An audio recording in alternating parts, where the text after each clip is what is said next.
পবিত্র জুম্মা মোবারক। আজকে সেই জুম্মার দিন। আজকে আমরা জুম্মার নামাজ পড়ে রাস্তা দিয়ে যাচ্ছিলাম, তখন দেখলাম একটি গাধা। আমরা আসলে বাংলাদেশে শুধু বলেই থাকি যে গাধা, আমরা কেউ প্রাকৃতিক সামনে দেখছি কিনা জানি না। সেই হলো সেই গাধা, একটি হেলদি গাধা। এবং গাধা সবসময় বলে পানি খায় ঘোলা করে, কিন্তু এই সেই গাধা, তাকে পা বেঁধে রাখা হয়েছে। সে অনেক চঞ্চল এবং দুষ্ট। মরুভূমির মাঝখানে তাকে বেঁধে রাখা হয়েছে, তার খাওয়ার মতো কিছুই নাই। কিন্তু তারপরে এই সেই গৃহস্থর মালিক, এই তার বাড়ি, সেখানে তাকে বেঁধে রেখেছে। আমরা সেই গাধা দেখানোর জন্য শুধু আপনাদেরকে নিয়ে আসলাম।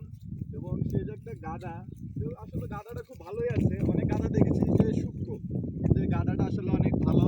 তার পরবর্তীতে আপনারা যখন মানুষকে গাধা বলবেন, একটু চিন্তা ভাবনা করে তারপরে বলবেন।